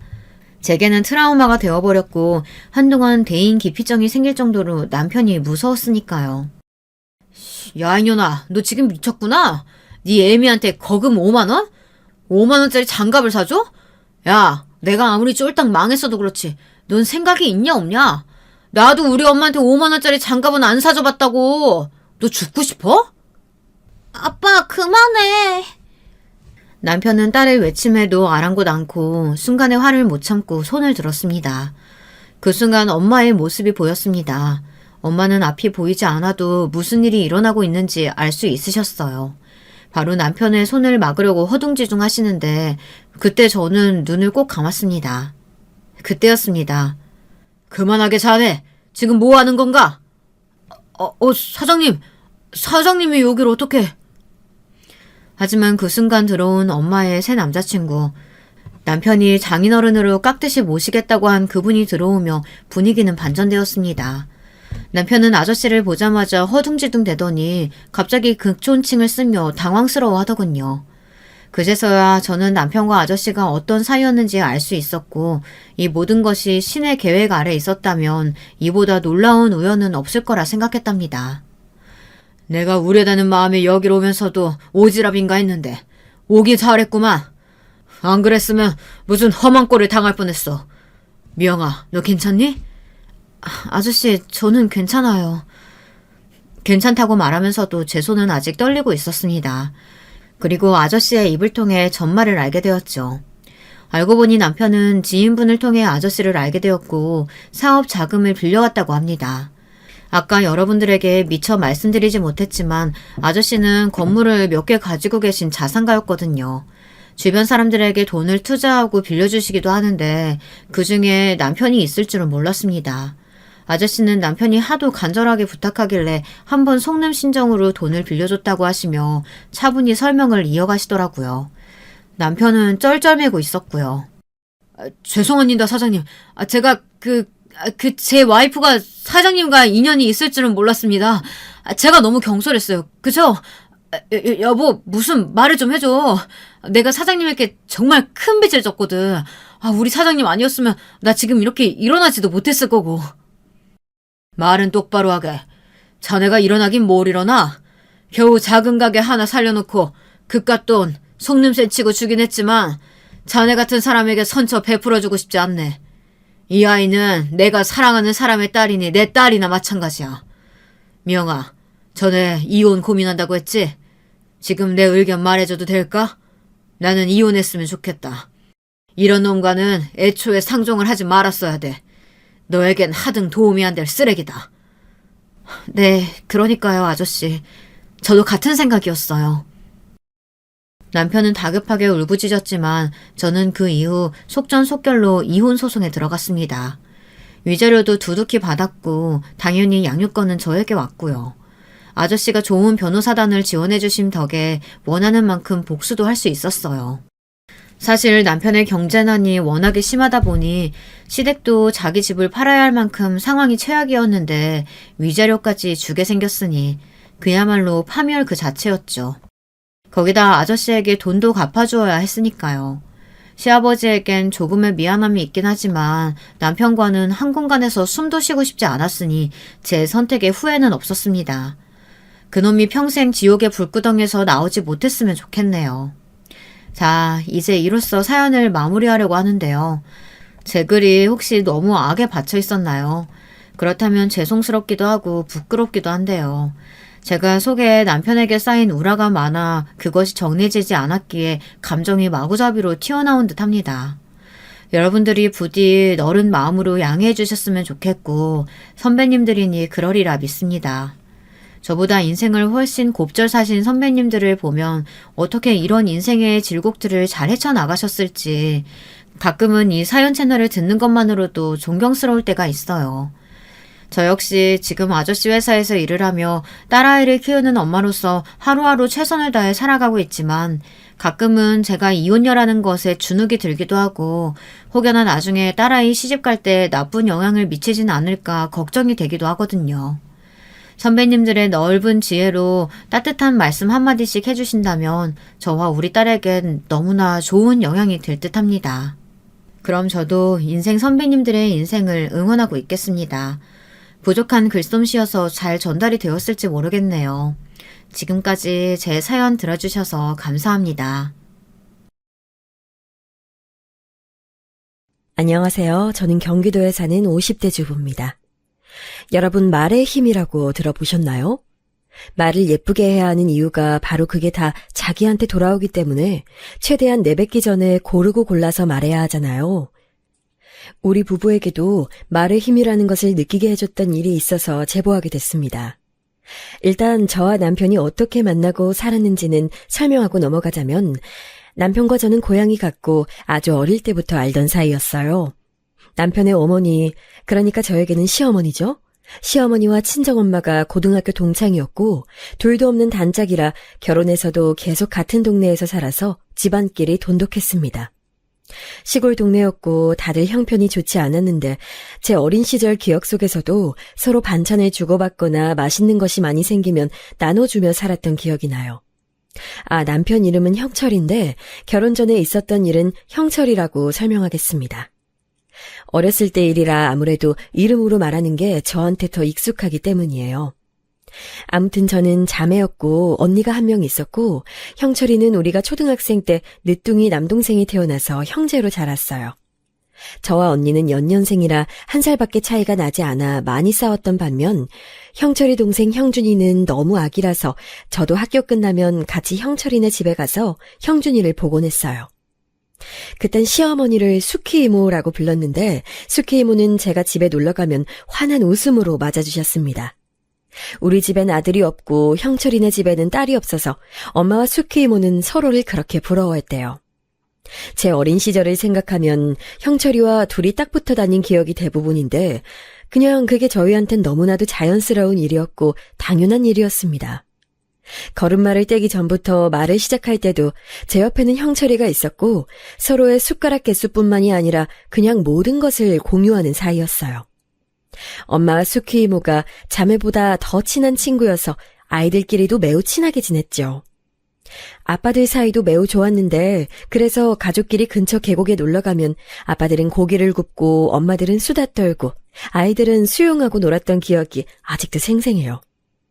형철이 동생 형준이는 나이 차이가 8살이나 나서 우리는 그냥 형준이를 이름으로 부르지 않고 아기라고 불렀습니다. 학교가 끝나면 아기를 데리고 동네를 돌아다니며 같이 놀아주고 우리 집이나 형철이네 집에 가서 숙제하고 밥 먹고 그랬었어요. 우리 엄마도 수키 이모도 그냥 아이들이 집에 있으면 당연하게 같이 밥을 먹었고 서로의 집에서 자도 이상하지 않던 시절이었습니다. 약간 성격이 새침하고 조금은 예민한 우리 엄마와 달리 수키 이모는 굉장히 다정하고 섬세했는데 그런 수키 이모가 너무 좋아서 형철이보다 수키 이모를 더 좋아했을 정도로 저는 이모네 집에 많이 놀러 갔어요. 같이 곤충도 잡으러 다니고 농사도 돕고 개울가에서 아기랑 수영도 하고 아주 즐거운 어린 시절을 보냈는데 그러다 정확히 고등학교 2학년 때 사건이 하나 일어나게 됐습니다. 저는 살면서 그날을 잊을 수가 없고 지금도 생각하면 가슴이 아파서 제대로 말을 할 수가 없는 사건이에요. 아직도 기억나는 게 엄마가 자고 있던 언니와 저를 마구 흔들며 깨웠습니다. 유독 잠이 많고 한 번 잠들면 일어나는 것을 매우 힘들어해서 아침마다 엄마와 전쟁을 치렀던 저라 짜증을 내며 왜 깨우냐고 엄마한테 화를 냈는데 엄마의 흐느끼는 말 한마디에 눈이 번쩍 떠지게 됐어요. 수키 이모랑 만식 삼촌 죽었어. 빨리 일어나. 어떡하니 어떡해. 뭐라고? 엄마, 그게 무슨 말이야? 지금 사고가 나서 병원에 있어. 아유, 빨리 일어나서 형철이랑 형준이랑 같이 있어줘. 너무나도 큰 충격에 저는 머리가 멍해지고 현실이 믿기지 않아 꿈인 줄 알고 볼을 얼마나 꼬집었는지 몰라요. 언니가 옆에서 재빨리 옷을 갈아입고 제 손을 끌고 나갔을 때도 저는 충격에 그럴 정신도 없어서 잠옷 차림으로 언니를 따라 나서서 병원에 갔더니 형철이가 멍한 눈으로 자는 형준이를 업고 저를 쳐다보고 있었어요. 사고 처리하러 우리 엄마와 아빠는 여기저기 뛰어다니고 있었고 형철이는 울지도 않고 얼굴이 새파랗게 질린 채로 우는 저를 오히려 달래주었습니다. 나중에 들은 바로는 수키 이모가 그날 새벽에 채소를 도매시장에 팔려고 삼촌하고 같이 차를 타고 나섰다가 도로에서 차 사고가 났는데 하필 그때 계절이 겨울이었고 눈이 너무 많이 와서 도로가 꽁꽁 얼어 있었대요. 이모 차는 트럭하고 부딪혀서 차가 뒤집혔는데 눈 때문에 잔뜩 언 도로 때문에 심하게 굴러갔고 그 자리에서 삼촌과 이모는 돌아가셨다고 합니다. 장례식장에서 형준이는 우느라 정신이 없었고 형철이는 그런 동생을 달래느라 슬퍼할 겨를도 없었어요. 너무 어린 나이에 상주 역할을 하느라 마음 잡기가 많이 힘들었을 텐데 그때의 형철이 표정은 저는 죽을 때까지 잊지 못할 거예요. 저는 어떤 말로 위로를 해야 할지 몰라서 그냥 옆에서 계속 있었는데 나중에 장례식이 끝나고 학교에 형철이가 나오지 않아서 집으로 찾아갔더니 혼자 집에서 엉엉 울고 있던 형철이의 모습을 보고 저는 그때도 아무 말 없이 안아줬어요. 너무 갑자기 돌아가셔서 믿기지 않았고 또 믿고 싶지도 않았답니다. 돌아가셨던 주의 주말에 우리 가족하고 형철이네 가족하고 같이 썰매를 타러 놀러 가기로 했었는데 이 현실을 믿을 수가 없었어요. 형철이는 너무 충격을 받아 한동안 학교를 나오지 않았는데 그게 걱정된 엄마가 계속 이모네 집에 가서 형철이와 형준이를 챙겼습니다. 수키 이모와 엄마는 오랜 친구여서 엄마는 갑자기 고아가 된 친구의 자식들을 그냥 볼 수 없다고 저와 언니를 챙기는 것보다 이모네 집에 가서 있던 시간이 훨씬 길 정도였는데 저는 하나도 서운하지 않았고 오히려 다행이라고 생각했어요. 형철이는 본인이 첫째고 동생이 초등학생이라 너무 어리니까 앞길이 막막했는지 제 앞에서 얘기하다가 울기도 많이 울었는데 그렇게 목 놓아 우는 모습을 저는 유치원 때 이후로 처음 봤을 정도였습니다. 원래 성격 자체가 단단하고 심지가 굳은 형철이라서 학창시절에 제가 주로 울고 달래주는 쪽이 형철이었는데 완전히 상황이 뒤집혀서 제가 달래주고 괜찮을 거라고 힘내라고 했었죠. 우리 엄마와 아빠는 형철이 형제가 너무 안쓰럽다고 부모처럼 많이 챙겨줬는데 그래서 형준이는 거의 우리 집에서 살다시피 했고 어릴 때부터 아기라고 불렀기 때문에 언니와 저는 그런 형준이를 많이 챙겨줬습니다. 그렇게 18살의 겨울이 지나가고 저는 19살이 됐는데 언니는 고등학교를 졸업하고 바로 지역에 있던 전문대학에 들어갔어요. 그리고 저도 졸업하고 대학에 갈지 취업할지 고민 중이었는데 형철이가 대뜸 저에게 말했습니다. 언제까지 너희 부모님께 폐를 끼칠 수도 없잖아. 나 그냥 자퇴하고 공장 들어갈래. 뭐? 야, 그래도 고등학교 졸업은 해야지. 나한테 1년도 공부해서 뭐가 남아. 형준이 지금도 이모가 키워주는데 미안해서 어떻게 봐. 형철이는 그렇게 저한테 말하고 바로 우리 부모님을 찾아가서 자퇴하고 공장에 들어가서 돈을 벌겠다고 했습니다. 그 말을 듣고 우리 아빠는 형철이를 말리며 졸업은 하고 공장에 가라고 했는데 이미 자퇴서까지 제출하고 왔던 그를 아무도 말릴 수 없었어요. 그러면서 형철이는 우리 엄마에게 너무 죄송하지만 형준이를 딱 1년만 키워주시면 자기가 공장에서 나와서 바로 데려가겠다고 했습니다. 엄마는 그런 형철이를 보며 너무 안타깝다고 형준이는 걱정하지 말고 몸 건강히 일하고 오라고 했어요. 우리 집이 넉넉해서 저 형제를 도와줄 수 있다면 좋았을 텐데 우리 집도 사정이 좋지 않았기 때문에 사실 형준이를 맡아서 키워주는 것도 상당히 부담되긴 했거든요. 그걸 잘 아는 형철이는 연신 죄송하다고 고개를 들지도 못했는데 부모님은 저 어린애가 너무 안쓰럽다고 형철이가 돌아가고 많이 안타까워했습니다. 그렇게 형철이는 자퇴하고 구두를 만드는 공장에 들어가서 집에 오지도 못하고 일만 했어요. 가끔가다 휴가를 받아 집에 올 때는 우리 부모님과 언니와 저를 위한 구두도 가져오고 소소하게 용돈도 가져왔는데 부모님은 절대 그 돈을 받지 않으셨습니다. 형준이가 눈치 보지 않고 집에서 살 수 있게 식구들은 아주 예뻐했고 특히 엄마가 형준이를 많이 챙겼는데 수키 이모와 형준이가 유독 닮았기 때문이에요. 제가 봐도 형준이는 날이 갈수록 이모의 얼굴이 보였고 오랜 친구였던 엄마는 그걸 누구보다 잘 알고 있었죠. 어렸을 때 이미 기저귀까지 갈아줄 정도로 제 동생이라고 생각했던 형준이라 저도 참 많이 데리고 다니며 놀아줬습니다. 그렇게 고등학교를 졸업하고 형철이는 약속대로 우리 집을 찾아와서 형준이를 원래 살던 자기 집으로 데려갔어요. 그러지 않아도 된다고 차라리 돈을 더 모으라는 우리 부모님의 만류에도 이제 성인이니까 자기가 동생을 책임진다고 꾸역꾸역 형준이를 데리고 간 형철이는 공장에 여전히 다니긴 했지만 예전처럼 숙식하며 다니진 못했고 3교대로 번갈아가며 일을 했습니다. 일하는 시간이 일정하지 않아 형준이를 챙기는 것이 힘들 텐데 제가 엄마 심부름으로 집에 가면 깨끗하게 청소도 하고 열심히 형준이를 키우고 있었어요. 저는 고등학교를 졸업하고 바로 우리 고향 마을에 있던 은행에 취업해서 살았는데 퇴근하고 형철이네 집에 가면 형철이가 있을 때도 있고 없을 때도 있었습니다. 공장에 간 날은 형준이만 집에 있었고 쉬는 날이어도 형철이는 일하느라 피곤해서 자느라 제대로 얼굴을 볼 수가 없었어요. 원래는 웃음이 되게 많았는데 부모님이 돌아가시고 웃는 얼굴을 본 적이 없어서 일부러 많이 웃기려고 노력했는데 그런 노력에도 사는 게 힘들었던 형철이는 점점 말수가 없어졌습니다. 우리 엄마는 시간 날 때마다 반찬을 해서 형철이네 집에 가져다 주었는데 형철이는 그것도 미안해서 받기 힘들어했어요. 그러면 엄마는 늘 집에 와서 저에게 저렇게 착하고 성실한 것을 보니 수키 이모의 아들이 맞다 하며 하늘에 있는 이모를 그리워하셨습니다. 이모와 삼촌의 제사가 있던 날은 우리 집 가족들이 총출동해서 형철이네 집으로 갔는데 저는 그때마다 눈물이 나와서 혼자 훌쩍였어요. 형준이도 부모님이 보고 싶다고 우는데 형철이는 그냥 아무 말도 하지 않고 표정도 없이 묵묵히 해야 하는 일을 했습니다. 그런 와중에도 제 고등학교 졸업식 때는 꽃을 들고 찾아와서 축하해 주어서 얼마나 고마웠는지 몰라요. 그렇게 2년이라는 시간이 지나고 저는 언니의 소개로 첫 남자친구를 만나게 됐습니다. 언니 친구의 오빠였는데 언니는 그때 당시 남자친구가 있어서 저한테 대신 소개해 준 거였어요. 옆 동네 사람이고 집안이 과수원을 크게 해서 돈이 많다고 언니가 무조건 만나보라고 해서 얼떨결에 만나게 됐습니다. 직접 보니까 얼굴도 나쁘지 않고 성격도 시원시원하고 자신있게 행동해서 저도 그 오빠가 마음에 들었어요. 그렇게 몇 달을 사귀었는데 그 오빠가 치명적인 약점이 하나 있었는데 술을 너무 좋아해서 친구들 모임이 많았고 심지어 술에 취하면 흔히 말하는 개가 된다는 점이었어요. 지나가는 사람에게 괜히 시비를 걸고 저를 때리진 않았지만 물건을 던지거나 소리를 지르는 행동들을 많이 했어요.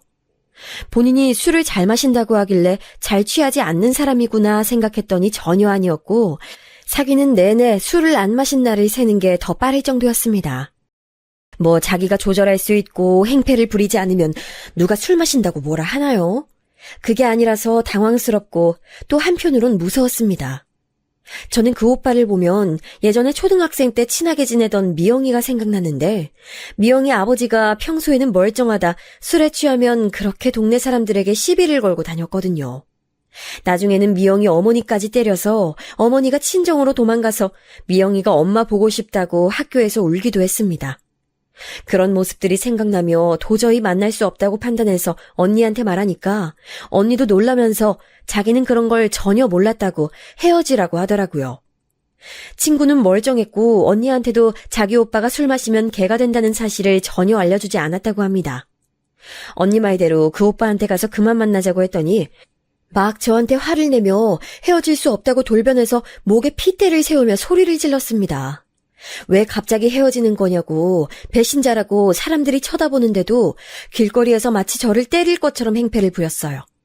저는 너무 무서워서 그 길로 바로 우리 동네로 왔는데 그 오빠가 저를 따라오는 거예요. 버스를 타고 도망가고 있었는데 달리기로 버스를 따라오는 그 오빠를 보고 미쳤다고 하며 오들오들 떨며 집으로 왔습니다. 같은 버스에 타 있던 아주머니들이 저 사람 도대체 뭐냐고 저한테 돈 받고 갚지 않았냐고 물어볼 정도였어요. 평소에 저를 집으로 데려다 주느라 오빠는 우리 집을 알고 있었는데 저러다 개가 된 채로 우리 집에 와서 저와 가족들을 해코지할까봐 너무 무서웠어요. 아니나 다를까 그 오빠는 그날 밤 우리 집에 술에 취한 채로 찾아와서 헤어질 수 없다며 고래고래 소리를 지르고 한 손에는 소주병까지 들고 난리를 치니 당연히 부모님은 아셨고 동네에서도 우리 집에 구경 오고 했습니다. 아빠가 나서서 아무리 좋은 말로 타일러도 듣지를 않아 고통스러웠는데 그때 마침 형철이가 우리 집에 왔어요. 아빠가 아무리 남자여도 그 오빠는 젊고 키도 아빠보다 훨씬 커서 저는 경찰을 부를 준비를 하고 있었는데 마침 구세주처럼 나타났습니다. 형철이 집에 엄마가 아침에 반찬을 가져다 주셨는데 그릇을 돌려주려고 왔는지 한 손엔 그릇이 들려 있었습니다. 너 뭐야? 여기 왜 왔어? 뭘 쳐다봐, 이 콱! 그 오빠는 술에 취해서 형철이에게 시비를 걸었고 저는 무서워서 우리 집에 같이 있다고 했더니 형철이는 알겠다고 대답했습니다. 그런데 자연스럽게 우리 집으로 들어오는 형철이를 보고 그 오빠는 눈이 뒤집혀서 제가 바람을 피웠다고 욕을 하며 달려들었어요. 저한테 달려드는 오빠를 형철이가 나서서 막았고 그 과정에서 몸싸움이 일어나게 됐습니다. 우리 집 마당에서 소주병이 나뒹굴고 진짜 아비규환이 따로 없었어요. 결국 형철이가 그 오빠를 제압하고 다시는 얼쩡거리지 말라고 말하고 돌려보냈는데 저는 이 사건을 계기로 남자를 만나지 못하게 됐습니다.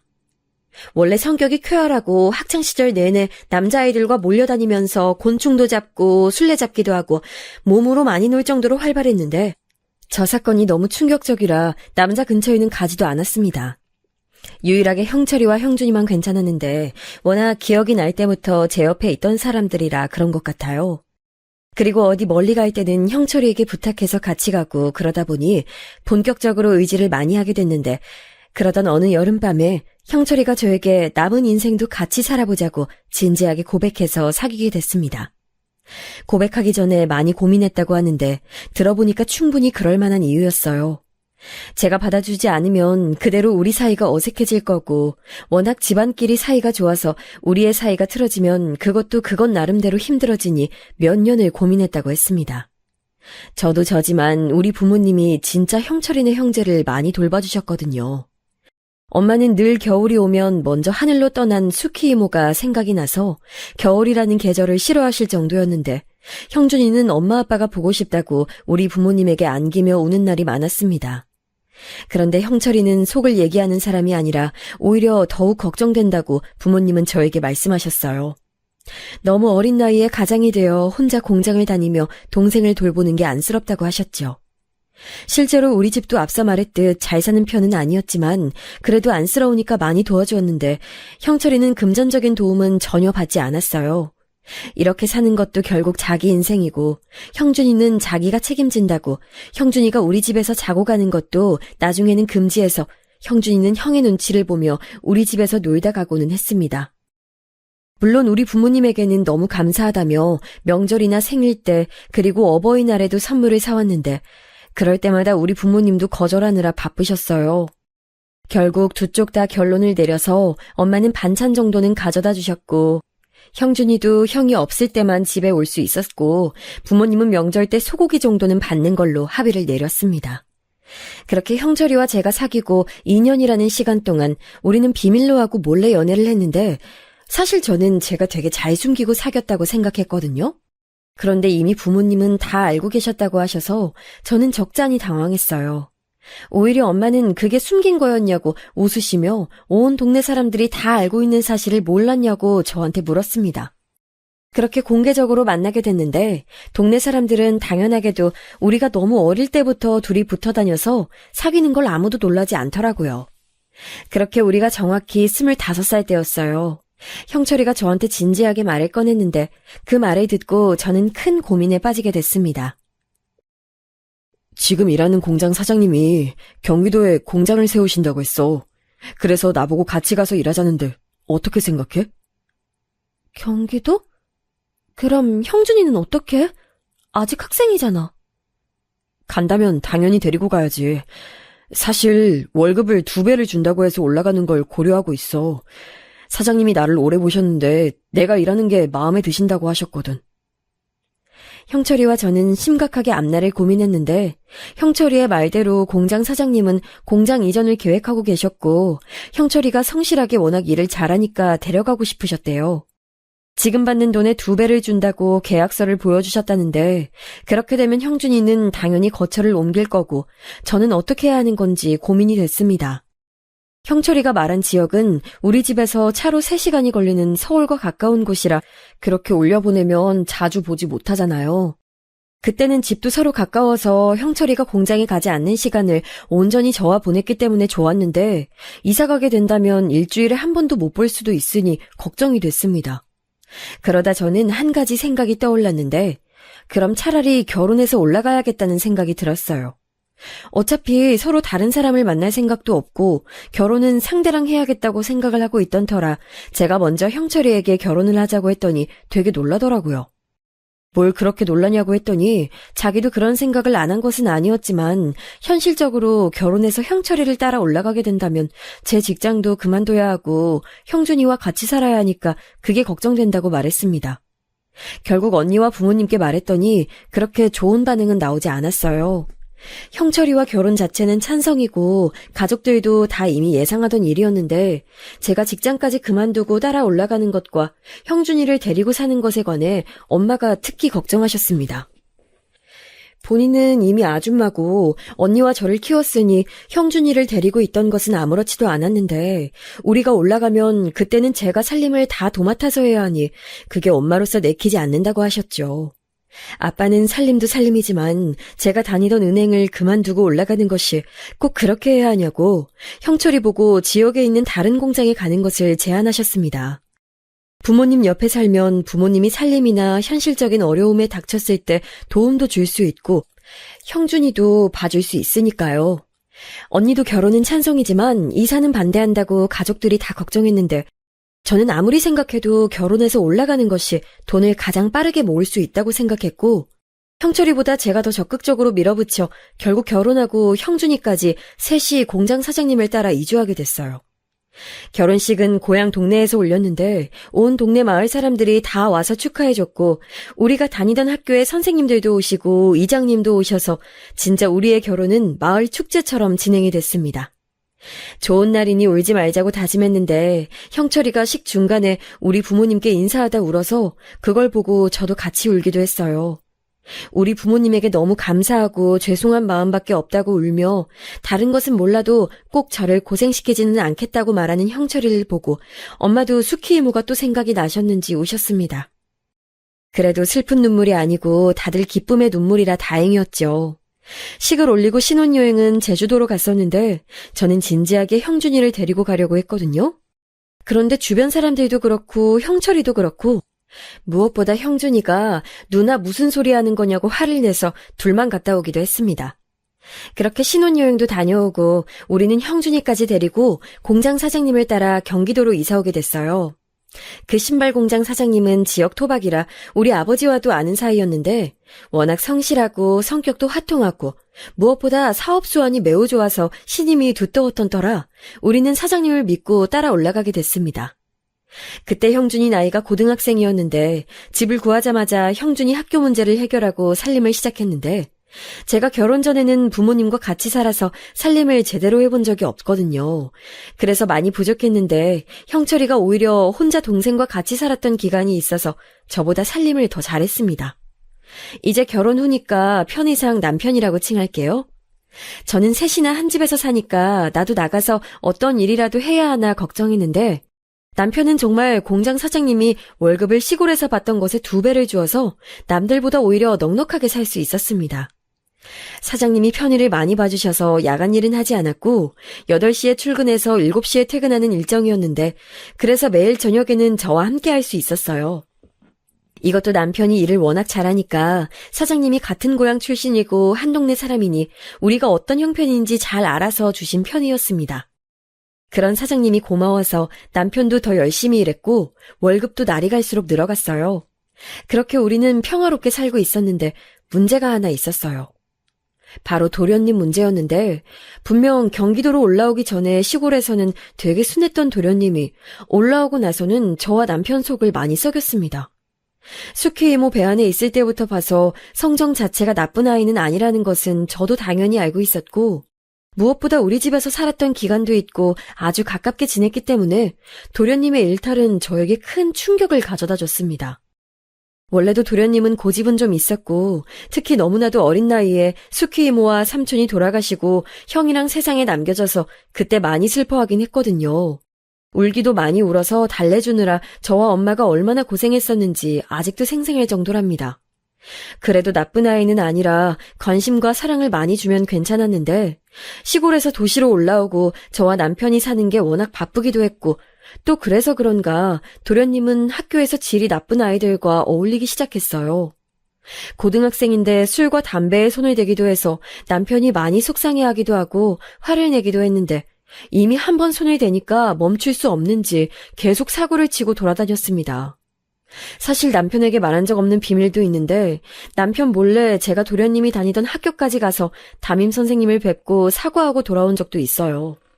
남편이 알면 도련님이 맞고 집 밖으로 쫓겨낼까 봐 제가 말하지 않겠다고 하고 그 대신 다시는 술과 담배에 손대거나 다른 학생들을 괴롭히지 않겠다고 약속했는데 그 약속은 무참히 깨져버리고 말았습니다.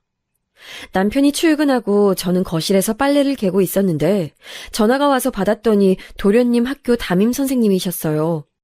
저번에 뵀던 적이 있어서 혹시 어떤 일 때문에 연락하셨냐 했더니 이번엔 도련님이 불량 학생들과 오토바이를 타고 돌아다닌다고 하더라고요. 이러다 경찰에 잡힐 수도 있고 제발 집에서 신경을 많이 써달라고 해서 저도 도저히 참을 수가 없어서 도련님에게 도대체 왜 이러냐고 물었더니 형수가 뭘 아냐고 자기는 부모도 없고 불쌍한 사람이라고 그랬습니다. 하필 제일 예민한 시기에 부모님도 잃고 남의 집에서 살고 또 형을 따라 생판 모르는 곳에 왔으니 혼란스러운 것은 당연히 이해하지만 그렇다고 우리가 도련님에 대해 신경을 안 썼던 것이 아니었거든요. 앞서 말했듯 친정 부모님은 피부치도 아닌데 우리 집에서 키워주기도 했고 저와 남편도 경기도로 이사 오면서 일부러 남편이 일하는 공장 앞이 아니고 도련님 학교 앞에 집을 얻을 정도로 특히 남편은 동생에게 최대한 할 수 있는 만큼 최선을 다했는데 저러니까 전 화가 나기도 하고 속상했습니다. 그리고 그날 밤 결국 경찰에게 연락이 와서 퇴근한 남편과 저는 동네 파출소에 가게 됐어요. 역시나 오토바이를 타고 불량 학생들과 어울리며 술과 담배를 내서 동네 주민들이 신고해서 잡아왔다고 경찰들은 이런 일이 다신 없게 잘 부탁드린다고 했습니다. 제가 그때 화가 났던 것은 도련님에게도 화가 났지만 연락을 받고 왔던 도련님 친구의 엄마였어요. 남편에게 그 아줌마는 부모 없이 동생 키우느라 고생 많은 거 아는데 그래도 동생한테 신경을 써야 하지 않냐고 하더라고요. 그 말을 듣고 저는 화가 나서 아줌마가 뭘 하냐고 왜 멀쩡히 고생하면서 돈 버는 사람한테 뭐라 하냐고 따졌고 남편은 그냥 아무 말 없이 저를 데리고 나왔어요. 도대체 왜 남편이 저런 말을 들어야 하는지 이해가 가지 않아 길거리에 주저앉아 울었는데 그 순간 도련님이 너무 미워서 이럴 거면 나가라고 네 맘대로 살라고 할 정도였습니다. 화를 내겠지 생각했던 남편은 화도 안 내고 혼자 아무 말도 하지 않았고 저는 그 모습에 더 화가 나서 도련님에게 그냥 돈 줄 테니까 나가서 살라고 했어요. 그 사건이 도련님 본인에게도 충격이었는지 다행히 저 뒤로는 조용히 고등학교를 졸업했는데 저는 아무리 어린 나이라고 해도 남편은 그 나이에 혼자 동생 키우겠다고 학교도 그만두고 공장에 가서 일했잖아요. 그게 생각나서 도련님에 대한 마음의 문을 조금 닫게 됐습니다. 그러다 도련님이 막 성인이 됐을 때 저에게 아기 천사가 찾아왔는데 그 소리를 들은 부모님이 시골에서 우리 집까지 올라와서 저를 보고 가기도 했어요. 산후조리는 시골에 내려가서 제가 살던 친정집에서 했는데 남편은 그런 저를 보러 금요일에 퇴근하고 바로 우리 집으로 내려와서 월요일 출근 전까지 저와 함께 있어줬습니다. 우리 아이는 남자아이였는데 제가 자매라서 남자아이가 없던 부모님은 손자가 남자라니까 되게 좋아하셨어요. 임신하고 아기를 낳으니 남편은 전보다 저한테 더 잘해줬는데 일부러 점심시간에도 일해서 퇴근을 더 빨리 해서 집에 오기도 했습니다. 집에 와서 집안일도 자기가 다 하고 일하느라 힘들 텐데 아기를 새벽 내내 봐주기도 했어요.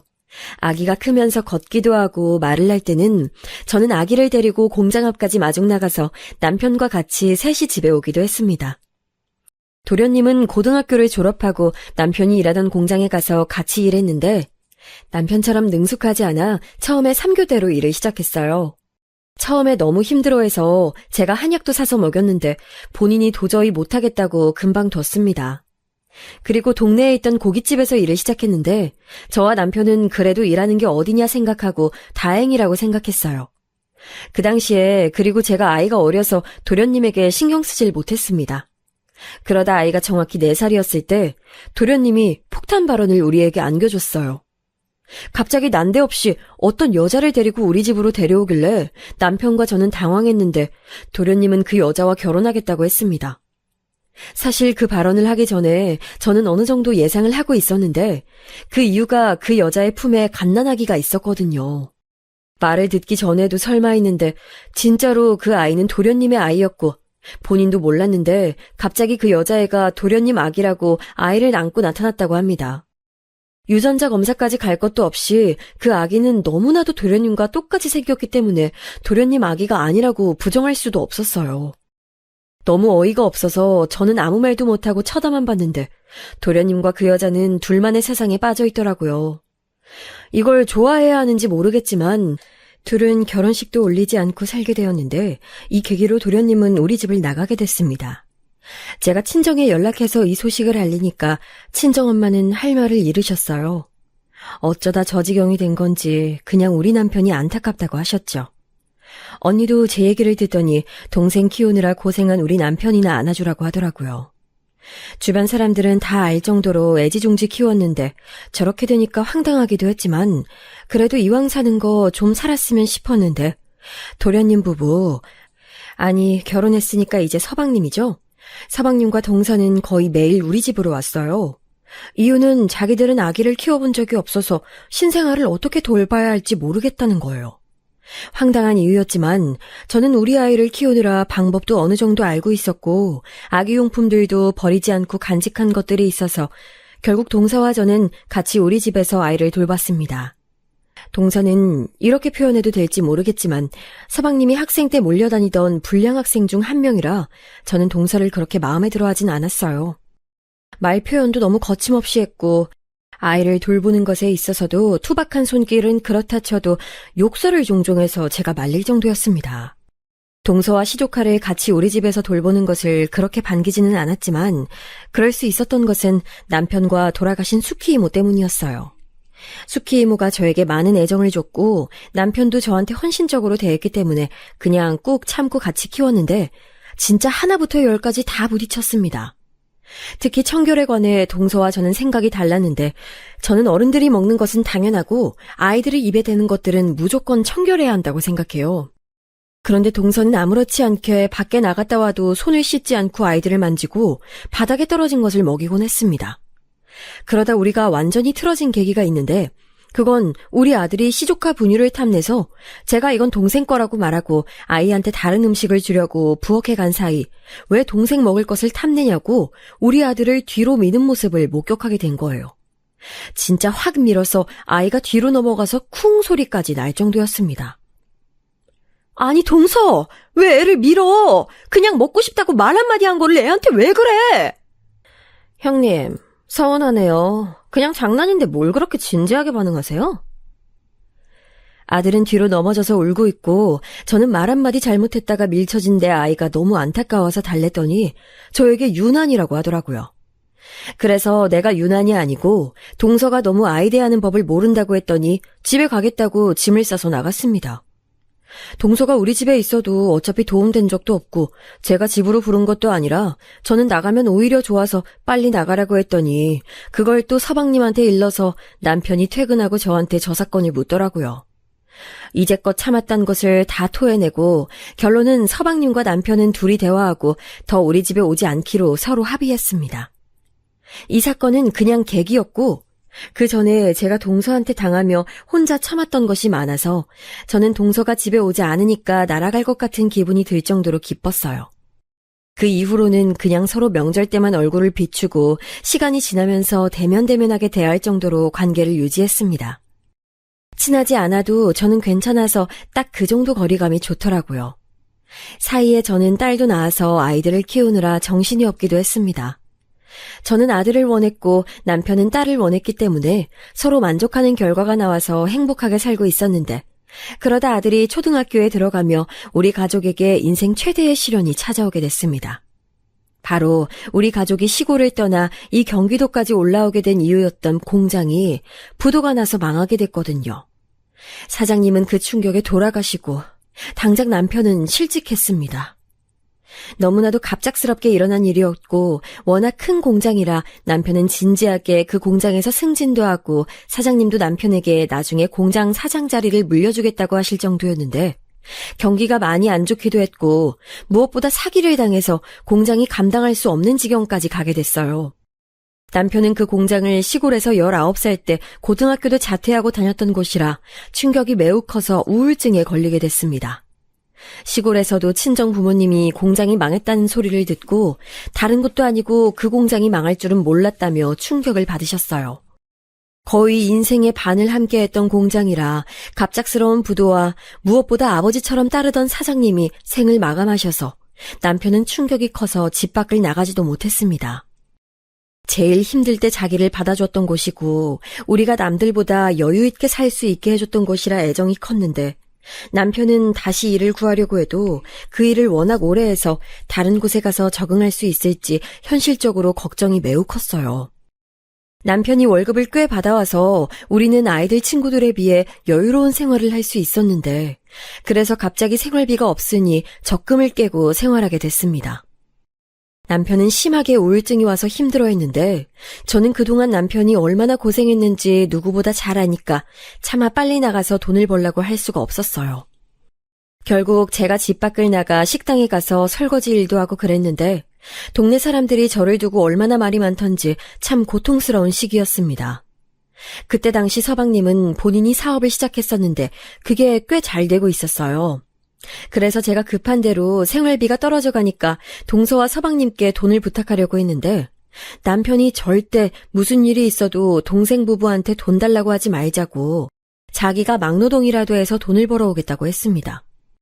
무슨 마음인지 알 것 같아 제가 열심히 일하다가 명절이 다가왔어요. 이번 명절은 그냥 넘어가려 했는데 굳이 우리 집에 온다기에 저는 또 시장에 가서 없는 살림에 명절 음식도 준비하고 서방님과 동서를 기다렸습니다. 그렇게 온 서방님은 본인 형을 보고 안타까운 마음이 들었는지 밖에 나가서 줄담배를 계속 피우더라고요. 애써 모른 척하며 밝게 음식을 대접하려는데 동서가 혼자 베란다에 있길래 같이 준비하자고 부르려는 순간 저는 믿을 수 없는 말을 듣게 됐습니다. 아, 늙고 쓸모없는 게 꼭 우리 집 개랑 똑같네. 그렇게 돈 잘 번다고 요새 떨더니. 저는 그 말을 듣고 가만히 그 자리에서 얼어붙었는데 그동안 남편과 제 인생에 대해 회의감도 들고 속에서 무언가 올라오는 기분도 들고 피가 거꾸로 쏟는 기분이 들었습니다. 뭐라고 말이라도 하고 싶은데 너무 하고 싶은 말이 많아 입 밖으로 나오지 않았고 또 상대하고 싶지도 않았어요. 남편이 공장에 다니며 돈을 많이 벌었을 때 저는 진짜 유세 떨며 자랑했던 적도 없고 오히려 그때 서방님과 동서가 어린 나이에 아이를 낳고 결혼식도 못하고 사니까 안타까워서 말없이 용돈도 주고 도와줬던 기억은 확실히 나거든요. 다른 사람도 아니고 저 말을 동서에게 들을 줄은 상상도 못했는데 그렇게 부엌에 들어와서 음식을 마저 준비하는데 먹고 싶지도 않고 대접하기도 싫고 갑자기 너무 속상해서 화장실에서 물을 틀어놓고 엉엉 울었습니다. 겨우 진정하고 나와서 같이 밥을 먹는데 속으로 무조건 성공해야지 생각이 가득해서 가족들 말에 집중도 하지 못한 채로 그날이 지나갔습니다. 남편이 상처받을까봐 일부러 저 말은 하지 않았고 제가 그냥 집 밖에서 온갖 일을 다 하며 생계를 유지했습니다. 제가 그렇게 일하는 모습을 보고 남편도 정신이 들었는지 몇 달 만에 자리에서 일어나서 사업을 시작했는데 저한테 의견을 묻길래 저는 그냥 당신이 편한 대로 다 하라고 했어요. 남편은 본인이 공장에서 일하던 경험을 살려 직접 이리 뛰고 저리 뛰며 발품을 팔아 작은 구두 가게를 하나 열었는데 중간에 도매상과 거래도 하며 많은 일을 시작했습니다.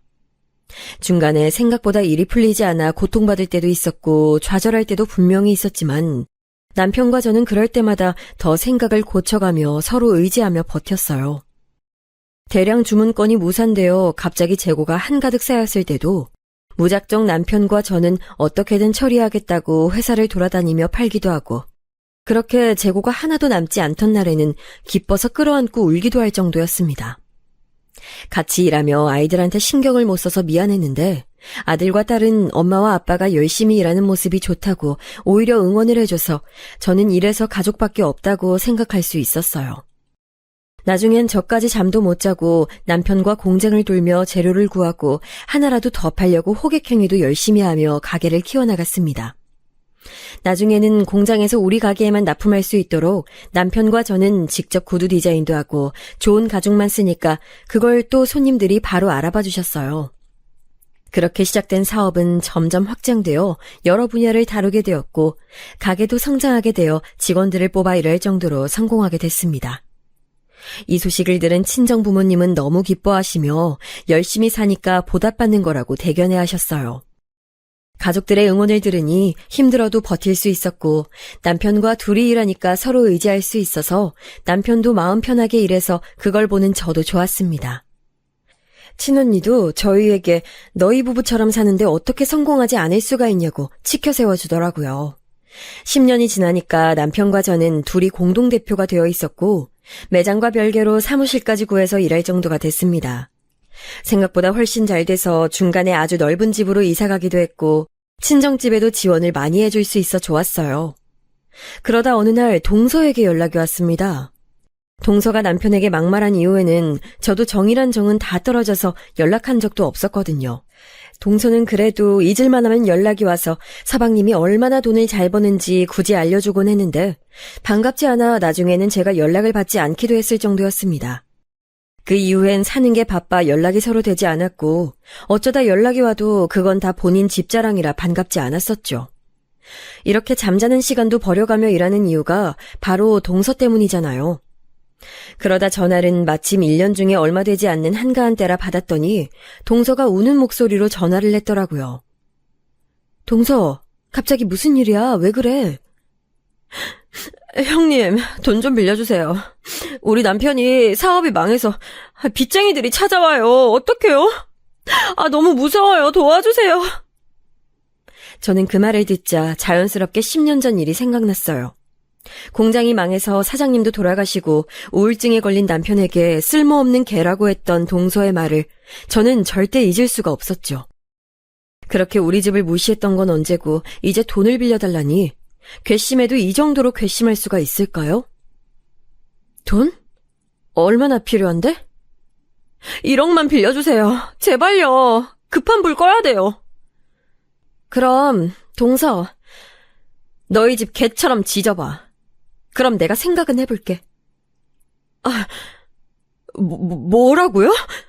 형님 지금 무슨 말씀이세요? 어떻게 가족한테 그러세요? 가족? 우리 남편한테 10년 전에 쓸모없는 너희 집 개 같다며. 잊었어? 어떻게 가족한테 그래? 제가 저렇게 말하자 동서는 헤헷하고 놀라더니 그때는 철이 없었다, 오해다, 일부러 그런 것이 아니다 등등 변명을 어찌나 다채롭게 하던지 몰라요. 저는 됐다고 알아서 하라고 냉정하게 말하고 전화를 끊었는데 그때 기분은 진짜 아무리 설명해도 설명이 안 됩니다. 너무 기뻐서 혼자 사무실에서 얼마나 통쾌했는지 몰라요. 동서도 동서지만 사실 저는 서방님한테도 굉장히 서운했거든요. 신생아 때부터 제가 서방님을 알았고 그동안 해준 게 얼만데 본인 형 힘들 때 은근히 모른 척하던 모습을 잊을 수가 없답니다. 동서에게 그 뒤로도 줄기차게 전화가 왔지만 저는 절대 받지 않고 무시했더니 집까지 찾아오더라고요. 제가 쓸모없는 걔의 집에는 왜 왔냐고 했더니 울면서 잘못했다고 빌던데 전 아무 생각도 들지 않았습니다. 나중에 남편이 서방님이 안쓰럽다고 조금 도와주자길래 알아서 하라고 했어요. 1억 준다고 우리 사정에 큰 문제가 생기는 것도 아니고 이미 성공할 대로 성공해서 괜찮았거든요. 그런데 그걸 떠나 드디어 동서에게 복수할 수 있어서 저는 통쾌했답니다. 동서 말을 듣고 울분에 찬 그날 밤 자지도 못하고 남편 얼굴만 보며 밤을 새웠는데 이제는 이렇게 돌려주니 발 뻗고 잘 수 있어서 얼마나 행복한지 몰라요. 지금은 동서랑 서방님은 쥐죽은 듯 살아서 뭐하고 사는지도 모르겠고 남편과 사업하느라 바쁘고 우리 아이들 챙기느라 정신이 없어요. 제 인생도 인생이지만 남편의 인생도 참 다사다난하죠? 결국 그래도 서로가 있어서 여기까지 올 수 있었다는 점에는 남편도 저도 동의하는 바예요. 제 사연은 여기까지입니다. 앞으로 남은 인생도 남편과 우리 아이들 그리고 친정 부모님과 행복하게 잘 살려고요. 들어주셔서 진심으로 감사합니다. 여러분도 행복한 인생 사시길 진심으로 바랄게요.